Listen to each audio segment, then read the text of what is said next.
When Giant Snoke told us last time out that there had been an awakening, most Star Wars fans assumed the alien overlord must be referring to Daisy Ridley's proto-Yeti Rey and her madcap Force visions. But it's becoming increasingly obvious in the run-up to Rian Johnson's The Last Jedi that disturbances in the Force are more insidious and potentially wide-ranging. First came last week's final trailer for the middle part of the new Star Wars trilogy, in which Ridley seems to be cozying up to Adam Driver's sinister Kylo Ren. And this week there's been plenty of talk online to the effect that Luke Skywalker himself might finally be set to turn to the dark side, 40 years after we first met the Tatooinean farm worker with the big dreams and impressive knack for bullseyeing womp rats. Fans warned about spoilers as full trailer for Star Wars The Last Jedi arrives. Video. The clues are in publicity material for Johnson's film, which seems to be positioning Mark Hamill's aging Jedi Knight as the villain of the piece. There is a tradition in Star Wars posters, for instance, that sees the bad guy positioned in the background, looming horribly over the story's heroes. It goes back to the original trilogy, when Darth Vader took up that spot in a decent proportion, though not all of the main posters for all three movies. For the Phantom Menace's posters, the snake-like red and black features of Darth Maul often replaced Vader, while in Revenge of the Sith, Vader once again returned to the slot. Attack of the Clones posters often feature no villain in the background, possibly because the relevant graphic designer struggled as much as the rest of us to work out who the bad guy was after sifting through the nebulous plotting of that deeply muddled and underwhelming film. Star Wars at Star Wars. Check out the brand new poster for Star Wars The Last Jedi and watch the trailer tonight.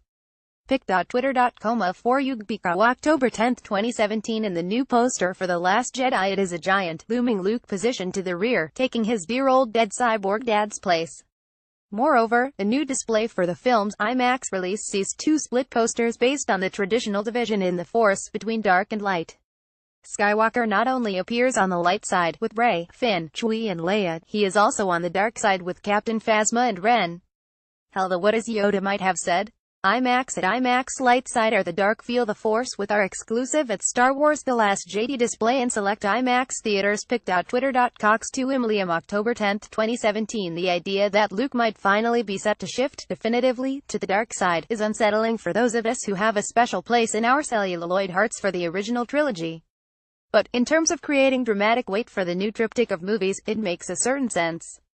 J.J. Abrams was sold on the idea of directing The Force Awakens after Lucasfilm president Kathleen Kennedy asked him to ponder the question, who is Luke Skywalker? This implies that the Star Wars powers that be have been thinking a lot about what kind of person Obi-Wan's apprentice might have become in the 3 decades or so since we last saw him. Han Solo seemed to have changed very little between his final appearance in 1983's Return of the Jedi and his grizzled but endearingly charismatic turn in The Force Awakens, but repeating that trick with Skywalker would surely have led to accusations of lazy filmmaking. So it makes sense that screenwriters would look to try a different approach for The Last Jedi. For long-term fans, there's also another way to look at things. Never for a second while watching the original Star Wars movies did any of us believe that Luke truly would follow his father to the dark side. In fact, not once in the original trilogy did he ever seem remotely tempted. For all those swampy scenes on Dagobah with Yoda and Obi-Wan warning ominously about the dangers of a fall from the light, the Empire simply never seemed all that enticing. A future of serving the hideous Emperor Palpatine, or one helping to lift the known galaxy from under the boots of stormtrooper repression, it was always obvious which way our hero was going to go. But, if Luke really should fall to the dark side, the tensions of the original trilogy are enhanced, and those moments in which our hero impulsively opts to ignore the advice of his mentors could take on new significance. There has never been any real payback for the Jedi Knight following the impulsive decision to leave his training partway through and fly to the defense of his friends in The Empire Strikes Back.